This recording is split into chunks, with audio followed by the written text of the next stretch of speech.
MATH1500, the online section for spring 2016. This is an extremely important video, and trust me, I'll know if you don't watch it, because there'll be things that'll come up throughout the semester that that I discuss in this video that you're like, well, I didn't know that. Well, it's your responsibility that you do know it, and this is where I'm going to cover this stuff. All right, so going to be a lot going on. This is going to be probably about an hour-long video. So again, patience in taking an online course. But we got a lot to cover. It's obviously more complicated to take an online course in terms of how you're going to access the videos and the how important the videos are, how you get to your online course management system. How do you take your online assignments? So again, a lot going on. All right, guys. Again, I'm Doug Darbro. My office is 113 Administration Building. You got my office hours. There's my office phone, and of course, there is my email. The software. It's something I'm going to talk about a lot. The first couple of weeks. This is an online course. So guys, you must have regular access to a computer and reliable internet service. Calling me up and saying, well, Dr. Darbro, I don't have a computer and I don't have internet service, and I'm going to ask you, well, why in the world are you taking an online course? That's pretty silly. You're also going to need to, in terms of software, you're going to need to, again, you've got a computer, you've got reliable internet service, so you shouldn't be in the course. You should be taking it on campus. So having said that, you need to download what's called R. And this is a statistical software package that I teach in the class. So guys, I've uploaded another video specific to the instructions of how to download R, but this is going to be something that you're going to need to do. Calculator, guys, a TI-83 or 84 calculator is required. And now, I know some people say, well, I don't have the money to buy that. Well, then you should probably take this class a different semester when you do have money to purchase the Texas Instrument calculator. Let me just grab one here and just show you what's going on with it. There are all kinds of buttons that I'm going to teach you to operate on this calculator. There's a button right here called Stat, and we're going to wear the paint off of it. We're going to be editing data. We're going to be using Calculate. We're going to be running t-tests for the inference part. There's also a button right here above variables called DISTR. If we go second function DISTR, we get into all these cool things called normal distributions, probability and cumulative density functions, inverse norm, inverse t, TCDF. That's about where we end it in MATH1500. We just use these top 6 functions. But so guys, you're going to need the graphing calculator. Some students tell me from time to time, they're like, well, Dr. Darbro, the hardest thing about your class has been learning to use the calculator. Trust me on this one. Try taking this class without using a calculator. That'll be the toughest thing you've ever done. The calculator is challenging. I'm not trying to minimize that. But trying to get area under the curve for a normal distribution, which is important to us in statistics, is a nightmare without the calculator. You guys do stuff like calculus. Imagine that. So guys, you're going to need a calculator, because calculators make, even though they're sometimes confusing, calculators make statistics easier.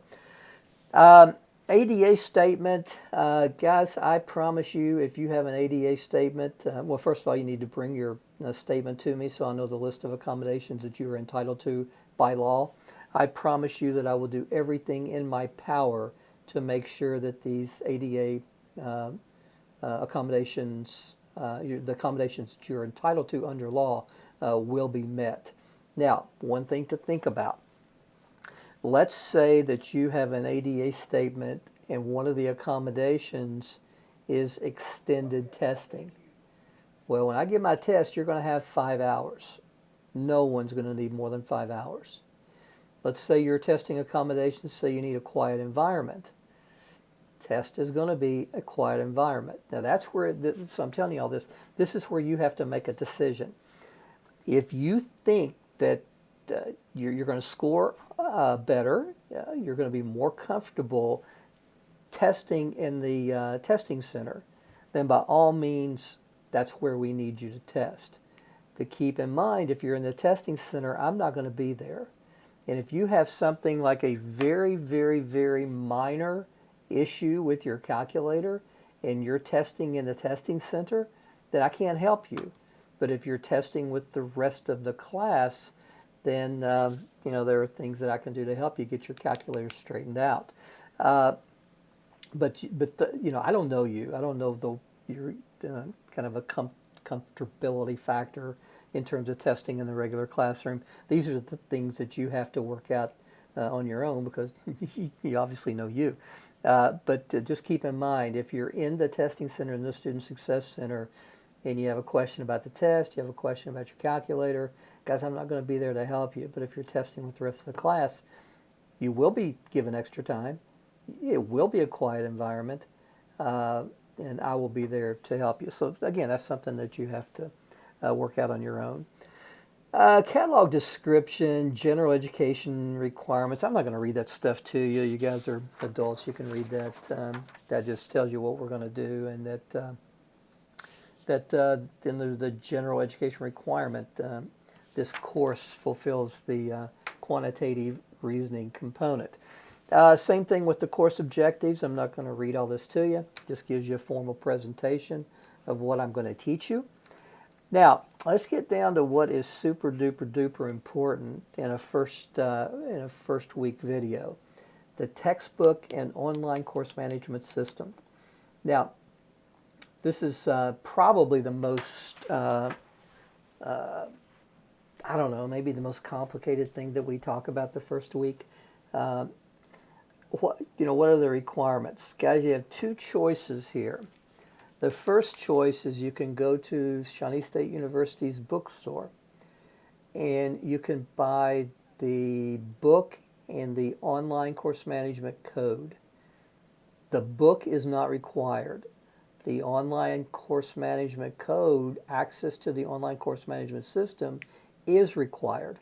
That's where all of your grades are posted. That's where your assignments are posted. That's where your book is posted. I don't use a physical textbook. I use the ebook. So, and I put up a video later about how to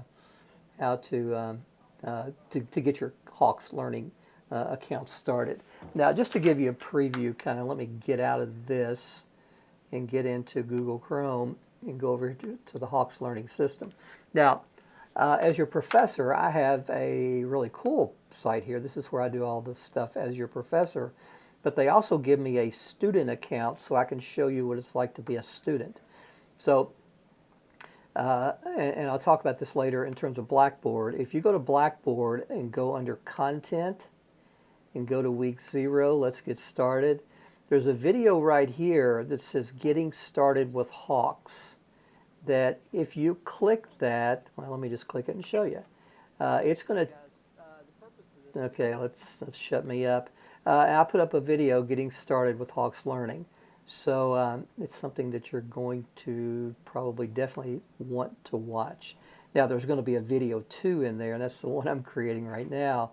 And then video 1, should you take an online course. That's about a 15-minute video just telling you what things are going to be like, because these online mathematics courses are great for some students. They are horrible for other students. So we've got to figure out whether you're the type of student that this is good for, or whether you're not. So anyway, a little tangent there.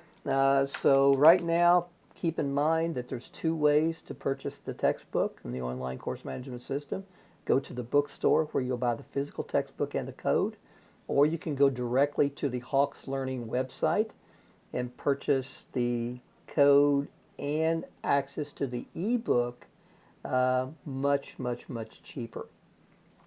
Guys, chapters to be covered. You can see that we do a lot in statistics, so it's going to be a busy semester. On-campus sessions. Guys, there are 2 on-campus sessions that are required.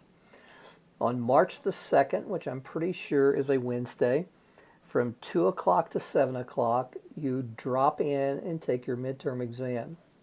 Now, guys, seriously, it's 7 o'clock. I close the doors and I leave. If you decide you're going to show up at 6:50, well, that says you got 10 minutes to take it. You got a 5-hour block that you can stop in anytime you want and take your midterm. Now, your midterm is probably going to take you about 90 minutes. So you got a 5-hour block to take that. May the 4th, which is finals week, from 2 p.m. to 7 p.m., room to be announced. Same thing with the midterm. That's when you will take your final exam. All exams must be taken online or in a testing center. So let's say, for example, that you live in Cleveland, and for some reason you're wanting to take this online statistics class from Shawnee State because their tuition is cheap, and I'm good. Okay, can you say that without laughing? Then you need to find, instead of driving all the way to Shawnee State campus on March the 2nd and May the 4th, you need to find a testing center in Cleveland, make arrangements about 2 weeks before March 2nd and 2 weeks before May the 4th to go there and take your test. Don't call me up on March 2nd at like noon and say, well, I'm going to take my test at the Cleveland State University Testing Center. Guys, I can't get the arrangements made that quickly. You got to give me about a week ahead to get things worked out with the testing center. All right. Next page. Tutors. From time to time, statistics can be challenging. So what should you do if you're having problems? Well, come see me. I'm really good at this stuff. I can help you. If you're off campus, we can do a Google Hangout session. If you're on campus, go to the math lab. If you need to know directions, I'll give that to you. And guys, I got 2 graduate assistants that are on campus right around 12 hours a week each. They are really, really good, and they can also help you. Calculating your final grade, guys, the midterm is 40%, the final exam is 40%, and your online assignments on Hawks are 20%. All right, assignments on Hawks. Now, once you get your assignments set up, let me get over here to Hawks. You can see that already there's 2 assignments that are posted. These are due later. They're due next Tuesday. So if I click one, what's going to happen is you're going to see this. Now, here's the deal with Hawks. It is set up on a mastery learning concept. And what you'll need to do is, if you watch the videos like that I post, and I'll show you how to access those in just a second, then I would come directly over here to Mastery and just hit continue and start the certification. If you haven't watched the videos, pretty stupid, I'm going to tell you, and if you're not going to watch the videos, you should drop the class. But for some reason, you only got through half the videos, assignments are due at 11:45, you don't want to lose the 50% penalty, you can go into the practice and actually practice the problems that you're going to encounter and certify. Doing the practice certify takes much longer than watching the videos and going directly to certify. I promise you on that one. Now, when you get into certify, what you have to do is you have to complete 80% or higher. Now, let me explain that. All assignments on Hawks Learning use the Mastery Learning format. Mastery Learning is typically set right at 80%. Now, I may set it a little bit below 80%, just depending on the number of questions. So guys, if you score 80% or higher on an assignment, you get a grade of 100%. If you score 79% or lower, then you get a 0%. Guys, you can attempt problems as many times as you like. There's no limit on the number of times that you can attempt a problem, as long as you submit your assignment on time, 11:45 p.m. on Tuesdays. Okay, so that's all you got to do is get 80% or higher. You look up and you've completed 80% of the questions correctly, log out. You're getting 100. Now, I would recommend that you go ahead and do all the assignments, because the exam questions are taken from the assignment questions. So if you get kind of sloppy and just get the 80%, say, hey, cool, all I care about is my grade, and then you're going to miss the opportunity to take some of the assignments that you could encounter on your midterm and final exam that really contribute to your final average, your final grade. All right, assignment due dates. Again, assignments are always due on Tuesdays. So assignment number 1 is a no-brainer. All you have to do is get on Blackboard and introduce yourself. I'm getting ready to show you how to do that. And you get 100 points free. Assignment number 1 is getting on Blackboard and saying, hey, my name's Doug Darbro. I'm from, wherever it may be. And I give you the 5 things I want you to answer. Guys, if you'll come by my office the first 2 weeks and introduce yourself in person during my office hours, I'm on campus Monday, Wednesday, and Thursdays. So if you can come on Monday, Wednesday, Thursday, I'm going to give you 20 extra points. So yes, you could get 120 out of 100 on the first assignment just by introducing yourself on Blackboard and stopping by my office and saying hello. Say, hey, I'm whoever. See you later. You don't have to hang around long. Just stop by and introduce yourself. Now, let me show you how to do this on Blackboard. When you go to Blackboard,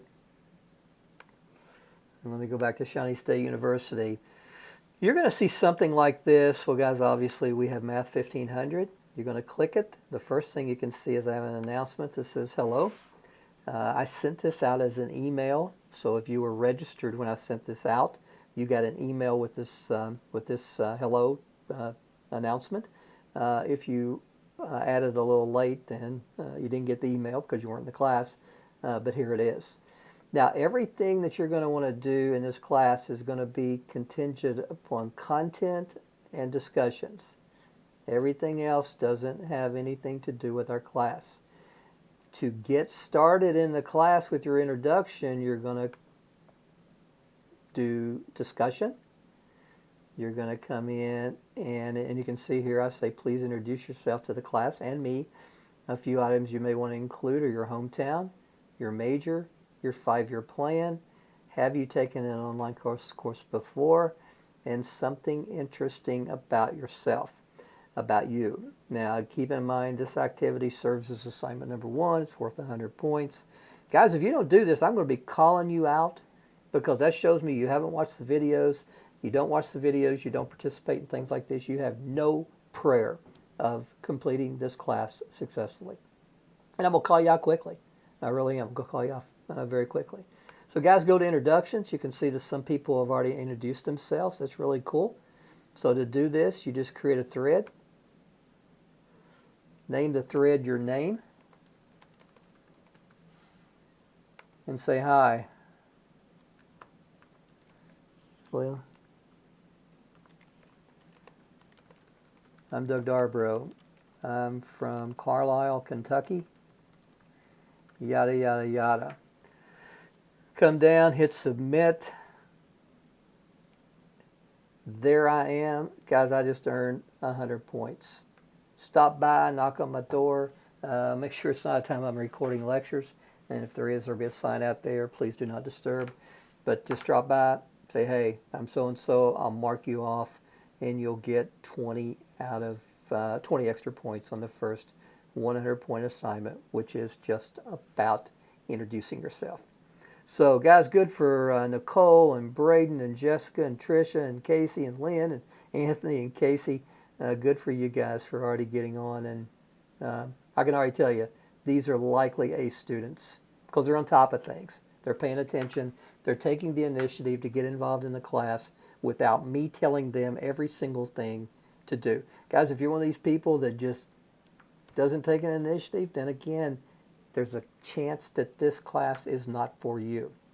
Now, let's say that we, we've already introduced ourselves, so it's time to get busy, start participating in the class.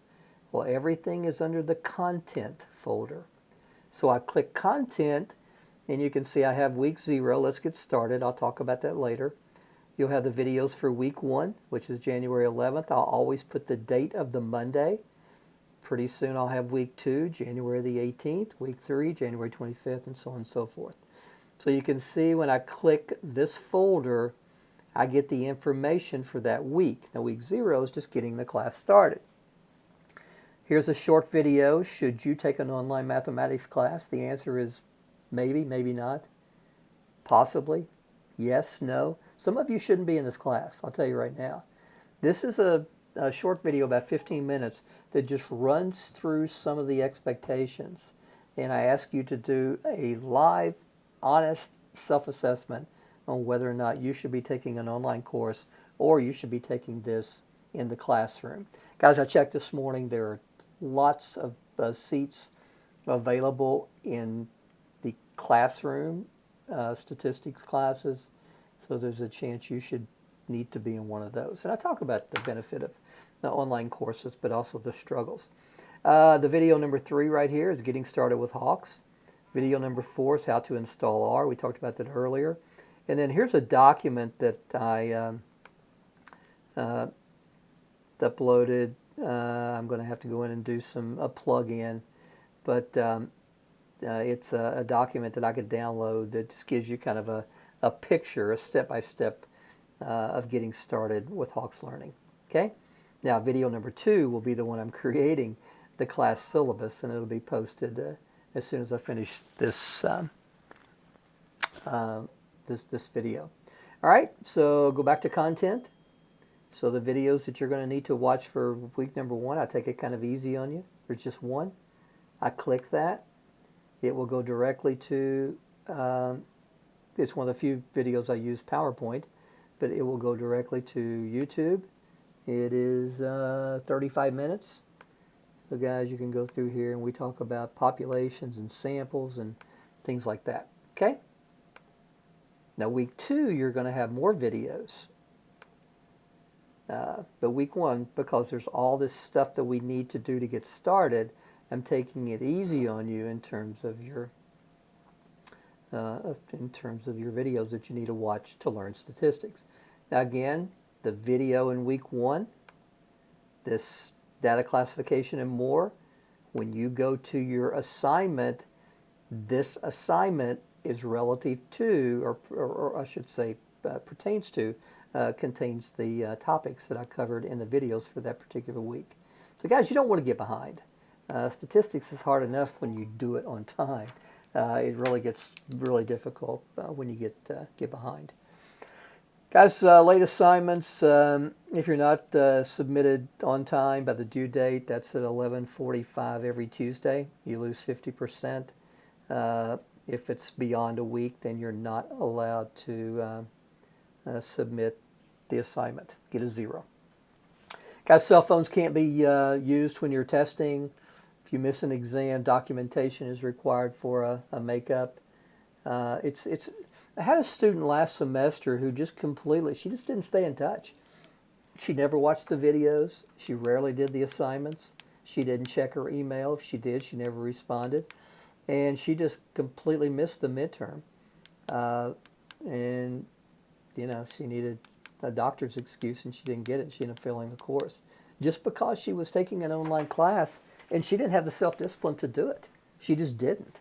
And so I'm making a point to stress this more this semester than I did in previous semesters because I didn't know that would be such a significant issue. Guys, if you need to take your midterm or final exam off campus, you need to go to a testing center. These places usually charge, and we need to have this taken care of at least a week before the day that we test. All right, I say a couple of weeks, but we need at least 7 to 10 days before you test. Guys, tentative schedule, you can see that we got a busy term. A lot of information packed into 15 weeks. This is the week we're all waiting on, right? March 7th, spring break. But we get into confidence intervals, hypothesis testing. It's kind of strange the way statistics works out. I think the first 7 weeks is the hardest content, especially weeks 4, 5, 6, and 7. Usually when we get into confidence intervals, hypothesis testing, correlation and regression, most students find this to be easier. So if you're really struggling, I mean, if you're really honestly trying, and you're struggling with the material back in weeks 4, 5, and 6, you might just want to be patient, do the best you can, and get through spring break because the material after spring break, at least for most students, they find it to be easier. Well, guys, that's all I got. I look forward to working with you all this semester. Seriously, think about it. Is this the kind of thing you're going to be able to do? I'll tell you, my success rates in my regular class statistics is somewhere in the 80, 85, 75% at the lowest. But usually about 80% of my students get through with a C or higher. For the online course, it's about 50%. And I think the reason it's so much lower is students have an unreal expectation. They think an online course is going to be easier. Guys, I think it's harder. But I think the conveniences you have with an online course, in that you get to, you can go to class sitting at home in your gym shorts, and a t-shirt, and you can watch it at midnight, 3 in the morning, whatever it may be. You get to watch the lectures on your schedule. So I think that's the conveniences. But guys, online courses are not easier. They're just more convenient. All right, gang, have a good one.